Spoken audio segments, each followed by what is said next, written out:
ini dipakai oleh ulama seluruh dunia. Bahkan sebesar Sayyid Muhammad saja kalau Madhkur Rasulillah sering merujuk kitab ini. Ini dikarang oleh Imam Busairi. Imam Busairi atau Imam Busiri nak Jawa darah Imam itu Busiri. Itu sering dipakai tafaul oleh para kiai karena di sini semua nagamanya itu Madhkur Rasulillah. Dan dianggap madhkurnya itu yang terbaik. Jadi di antara syair-syair yang memadhkur Rasulillah, muji Rasulullah, yang terbaik itu naguman itu Syekh Namun Busiri. Karena dikombinasikan oleh faham sufi kelas A.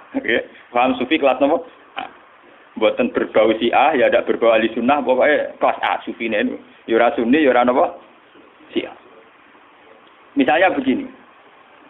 Imam Busiri ngomentari wa kulluhum min Rasulillahi multamisun khurfam minal bahri aw rasfan minat dia. Nabi yang terlalu mengagung-agungkan kemiskinan sebagai media taqarrub ila Allah, itu juga ujung-ujungnya itu kriminal, pidana. Miskin itu baik dari segi bahwa orang miskin itu tidak makan syubhat, orang miskin tidak ngambil uang korupsi dan sebagainya. Baik. Dari segi menjauhi segala syubhat haram, miskin itu tapi kamu akan merasa bahwa miskin itu adalah sebuah kriminal, sebuah pidana. Nak wong tua mloro ra iso ngobatno, ana kiaimu kelaparan ra iso ngekeki beras. Kamu sadar bahwa media pakai jalur miskin ada kriminalnya, yaitu tidak bisa berbuat sama sekali saat ada keharusan berbuat. Misalnya kere banget, roh yatim kere, padha kene njung sepuntene. Rombok mloro wis kejet-kejet. Mak mati wae mak ora iso ngobat. Kan ngeri. Tetap ada sisi kriminalnya. Paham ya? Ada sisi napa? Kriminal. Makanya miskin teman-teman oleh Nabi terus dikomentari ya tetep ngene kuwi kadal fakru ayaku ndak apa? Kufra. Ngobatno mboke kok milih mati. Wong mbok-mboke dhewe mak mati wae ngobatno ya ora aku.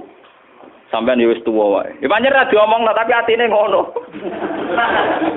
Justru ra diomongno ketok munafike malah dosane tambah loro. Dosa melarat ra iso ngobatno ya dosa ning atine arep-arep mati. Nah, dari segi ini miskin itu masalah. Sebab itu Nabi sering ngendikan kadal fakru ayakuna napa? Bahwa kemiskinan itu dekat dengan kekafiran. Karena banyak orang yang punya sifat netral, misalnya perempuan. Perempuan itu butuh makan, butuh lipstik, butuh apa saja. Kadang netral. Andai kan dia jadi pegawai pos atau PNS, dia mungkin tidak menjual diri. Karena masalahnya dia itu uang. Yang netral ya, yang tidak soleh betul ya, tidak jahat betul ya. Yang masih apa? Akhirnya ujung-ujungnya dia terjerembab ke dosa menjual diri karena miskin. Dan dia mendapatkannya rezeki hanya lewat itu. Ini termasuk miskin yang akhirnya menjerumuskan dia ke lembah nawahi. Artinya saya katakan netral begini, andai kan dia dapat rezeki yang lain, itu mungkin tidak sampai sini. Makanya mengecualikan sing soleh kelas A, meskipun miskin tidak zina, atau yang mentalnya nakal meskipun juga ya tetap zina. Ini contoh yang netral yang masih dipisah dipengaruhi uang. Banyak contoh-contoh miskin yang akhirnya masalah, yaitu kelihatan di bab jihad. Kabeh sahabat itu nangis. Ketika Nabi mewajibkan jihad dengan perlengkapan perang, itu sahabat-sahabat yang marah mesti nangis. Tawallau wa ayunuhum tafidu minad dam'i hazanan alla yajidu mayun fikum. Karena perang itu dengan begitu banyak peralatan, energi, persiapan dan sebagainya. Tiap ono kewajiban perang sahabat yang marah-marah itu nangis. Karena mereka sadar tidak bisa berbuat banyak. Artinya apa? Kalau kamu menjadikan miskin sebagai media taqarrub ila Allah dan itu satu-satunya ternyata juga banyak masalah. Sehingga nggak bisa dihitung. Malah kalaupun ini benar, ya kata yang ngarang Burda itu tetap hikmah. Miskin itu tetap baik dari segi tidak makan barang haram, dari segi babil kafi dia baik, tidak makan barang haram. Tapi ada masalah. Lah ini oleh Burda disebut nuqtatul ilmi. Apa yang dialami Nabi Ayub hanya sekelumit ilmu, sekelumit hikmah. Begitu juga yang dialami Nabi Sulaiman. Untuk senang Allah saja kok nunggu kaya raya gitu. Mayoritas orang kan tidak kaya. Kalau untuk senang Allah harus kaya dulu, orang nggak bisa senang Allah semua. Karena untuk senang Allah harus kaya. Saya tuh punya banyak tetangga di Sarang, di Rembang, di mana-mana kalau survei. Sebagian masyarakat, kiai itu bertahajud, esok mulang Quran, bariku duha, berduha di madrasah, bariku. Sebagian masyarakat yang tidak dolim-dolim amat ya, mereka orang baik loh ya. Kecuali orang nakal, manjan rasa senang kiai. Nah, kiai ramen ibadah pilih Gus. Dia ini orang mikir belanja. Orang mikir apa? Belanja. Dia tidak mikir uang harian. Artinya ternyata kiai yang mapan juga tidak jadi percontohan yang baik. Karena kemudian masyarakat yang soleh yang tidak mapan menganggap kiai sergap ibadah itu dipenuhi ibadah karena dia berkecukupan. Umpama daerah kecukupan, Gus. Macul sik lagi kelar sholat. Ya bercocok tanam dulu baru kelar ngajar kelar sholat. Intinya, andai kan kiai itu mapan semua, tentu orang akan bilang bahwa mereka tenang ibadah, tenang ngajar karena berkecukupan. Itu juga tidak contoh yang baik, paham ya? Paham ya? Itu juga tidak contoh yang Rasulullah itu tidak begitu semua. Faqad nabiyina fi khalqin wa fi khuluqi walam yudanuhu fi ilmi walaka. Walam yudanuhu fi ilmi. Kalau Nabi itu bisa dua-duanya. Beliau ketika perang Khandaq, perang Dzatil Usra itu ada cerita paradok dan itu Nabi benar-benar bahrul ilmi, lautan apa? Ilmu. Kita tahu dalam perang itu Sayyidina Utsman itu nyumbang 50 kuda. Sekian ratus onta, sekian ratus al-arba'atu alafi dinarin. Cara tadi hampir 4 miliar. Sumbangan di sinten tapi sinten Sayyidina Utsman, Tolha, Zubair. Itu rata-rata sumbangannya di atas 200 juta. Sahabat yang miskin-miskin itu sampai kurma satu saja diisep orang dua, saking miskin. Ada yang bawa kurma satu ikat. Dan dalam perang itu diceritakan Nabi itu saking laparnya itu perutnya diganjel mbek wadon. Lho umpama Nabi ku nakalan, lha opo enggak diwatu nyembelih unta sitok ribar. Kenapa Nabi tidak jalan pintas memotong salah satu kuda atau unta kemudian menyelesaikan masalah kelapa? Jadi di cerita itu kan mestinya kita sebagai kiai, sebagai ulama kan paham paradoknya. Di satu sisi diceritakan sumbangan begitu melimpah. Di sisi yang lain, Nabi ini kelaparan. Sampai, kenapa ganjel? Nah itu Nabi Muhammad. Beliau sebagai pribadi yang seorang Nabi, seorang Rasul. Dia sadar betul kalau dunia itu tidak ada artinya semua. Sehingga dia sebagai kapasitas Nabi, sebagai orang dekat Allah, ya sudah dia miskin, tidak ada masalah. Tapi beliau sebagai pemimpin besar yang harus dengan persenjataan lengkap, dengan perlengkapan yang komplit, karena ngadepi pasukan besar saat itu Romawi, harus lengkap secara syariat. Nah, kita ngeten ora bener kabeh. Nabi Ayub tentu tidak akan kuat ngadepi pasukan Romawi. Menghadapi bojone ora kuat. Paham ya? Nabi Sulaiman juga tidak koordinator yang baik karena kemudian nanti yang dianggap hebat Nabi Sulaiman saja. Karena dia perang pakai pasukan jin, pasukan setan, pasukan kewan dan sebagainya. Kapan dia didik umatnya kalau jalan pintas begitu? Paham ya? Mulane dinyak Imam Busiri itu walam yudanu fil bakar. Itu tidak ada visi ilmiahnya, kekuatan gitu itu tidak bervisi ilmiah. Dari awal ini kita bilang kekuatan itu orang aku visi apa? Jadi gampangannya kayak kula nek kiai melarat terus mergawe kelar mangan kan macam ana visi ilmiah kiai nggih teladan nak kelare mangan mergo umpama kula tukang sulap. Sem salabing terus sugih. Lah kan pindiru piye? Lah Sulaiman jalan pintas ngene iku mergo dekne mamimpin pasukan jin, pasukan setan. Kurang mutiara wa minas sayatini mayaghusuna lahu wa ya'maluna amalan setan dikongkon golek mutiara. Kurang bangunan jin kon kerja rokan nglembur. Wah, pokoke setan intine Sulaiman jalan pintas kabeh. Paham? Jadi gurune Deddy Corbuzier. Mulane dinyek, ambek saya bilang umpama sisi kebaikannya Sulaiman itu hanya satu, bahwa semua kebesaran itu ternyata tidak dipakai selingkuh, tidak dipakai zalim itu saja. Tapi itu bagaimanapun hanya nuqtatul ilmi, setitik ilmu, tapi tanpa visi. Bandingan dengan Nabi Muhammad, sing sugih ngetokno sugih, rupa-rupane iso bina Sayyidina Utsman nyumbang kekayaannya untuk perang. Sing kere koyo Rukin yo ora tomak terus njaluk sapi di sebelah sitok. Tetep dekne jihad, senajan to nggawa sak gegaman sehingga uang yang melimpah dari para donatur kaya tidak nggo makani Rukin. Mergo Rukin yo nggawa bekal de. Artinya apa? Sing kere yo jihad, sing sugih yo napa? Nabine ora kedungsangan enak-enakan nyembelih sapi. Kere bareng-bareng toleransi mbek Rukin. Nah itu jenenge bahrul ilmi. Nabi memang orang yang luar. Kulo nu ora akelah tak tiru. Kulo nu kuwi melarat secara pribadi. Kulo sebagai ulama, sebagai wali, sebagai orang dekat Allah itu ya biasa nganggep dunia ora ana artine kan. Ojo wali cara versine sampean, wali cara versine sampean kudu keramat, kudu hebat. Wali cara Quran ku gampang. Allah seneng wong mukmin, Allah waliyul ladzina napa? aman. Asal kowe mukmin itu senengi pangeran. Ya cuma tingkat seneng ini kan sesuai kadar iman. Iman mek ngontak ngantuk mek bingungan ya apa senenge ya. Iman kok aman. Jadi kamangane ngene lho pangeran mek sampean jagal ini mulai kenal aku, mulai roh donga kok amen cerita kepentingane kowe iku kapan roh kepentinganku jadi. Sampean donga ora nglapor kepentinganem ya. Kowe tahu donga ngene ya Allah, saya ingin melihat Indonesia yang sergap salat, sergap jamaah kan gak tau kepenginem yo ra utang sugih. Mau sing mbok lapor kepentingan pribadi. Allah sebagai zat yang mimpin alam global kowe ku nyamuk. Pribadi ora penting. Lara oke. Malah napa? Lara. Kalau balik iman. Imam Busiri itu imam yang dianggap cara madhah ning Rasulullah, muji Rasul itu yang paling komplit berdasar ilmu napa? Hakikat.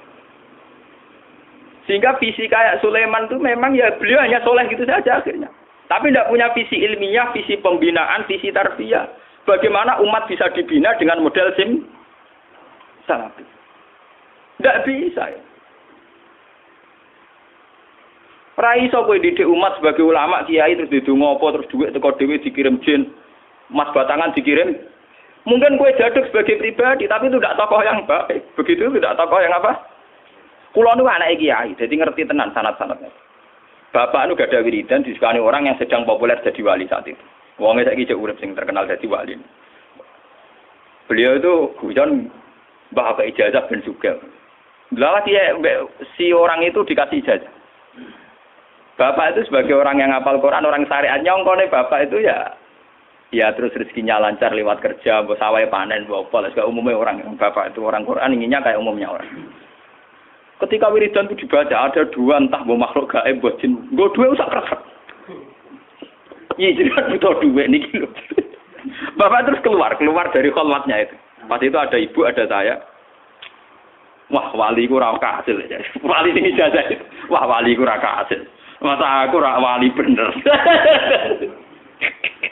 Dibole wali awur-awuran. Karena ngene aku ya iso jare. Hanya bapak itu menolak itu.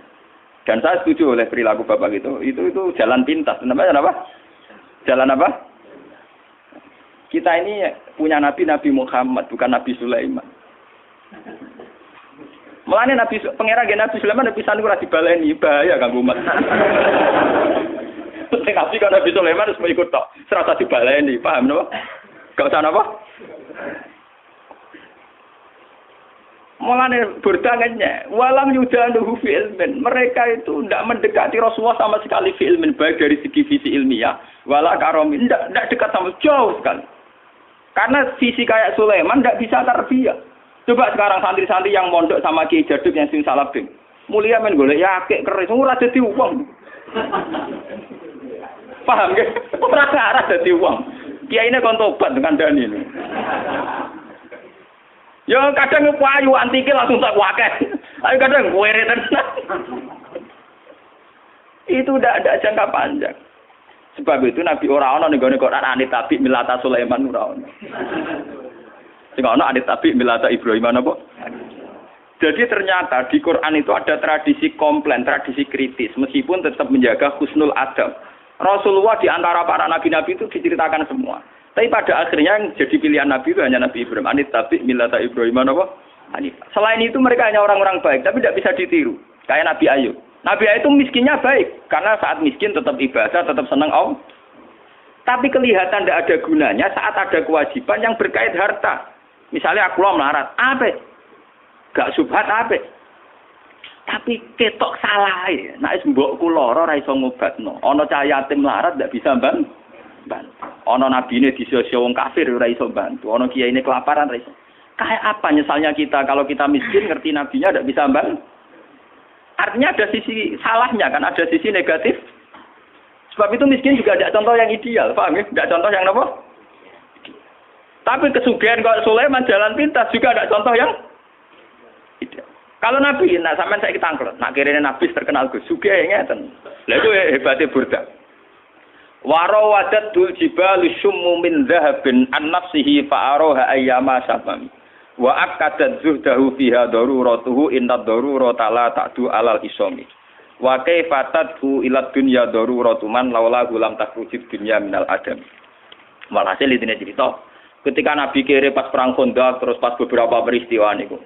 Gunung Uhud matur, "Ya Rasulullah, saya ini gunung di bawah titah Tuhan. Kalau jenengan ngersakno saya jadi mas, saya jadi mas." Dari Kanjeng Nabi, padahal lu pasti ku kere. Wong kere kelaparan ana gunung matur dadi napa? Mas. Sampeyan ra usah nganti gunung dadi mas. Wah. Dirasa gelap.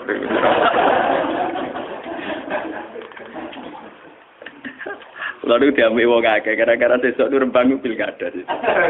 Aku lho nek tak tiang lagi jenengan untuk putih kalau aku akhirnya yuk. Saya ora tau niat menghindar, pangeran sing ngatur.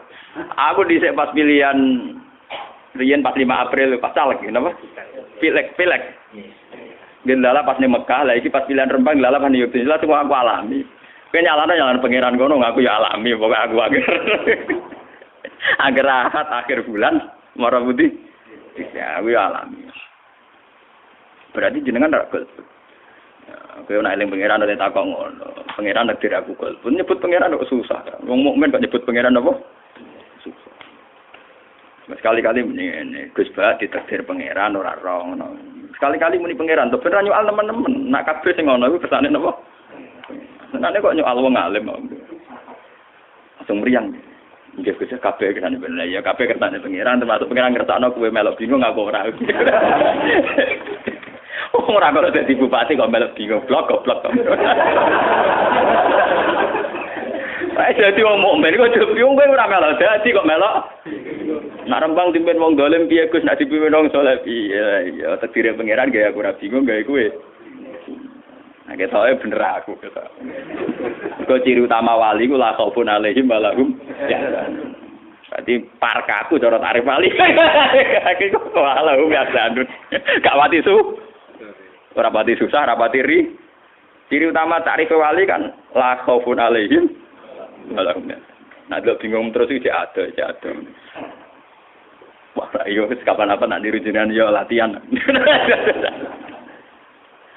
Emas Gunung Uhud matur Kanjeng Nabi dadi emas. Kanjeng Nabi moh.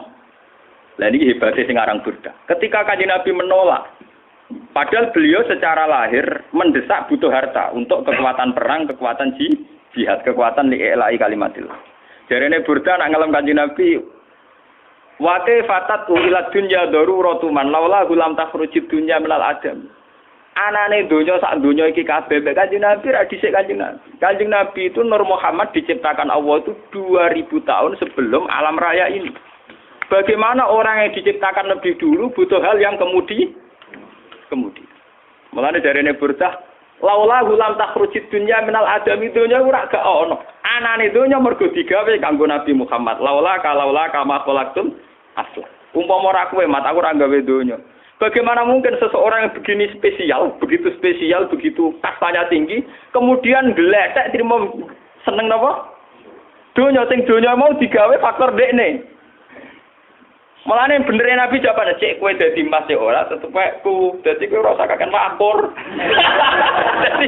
Intine lah aku iku wong kowe digawe krana aku malah marahi aku. Lha kowe pate Kanjeng Nabi Sulaiman ora paham muni paham, Nabi Sulaiman gak paham.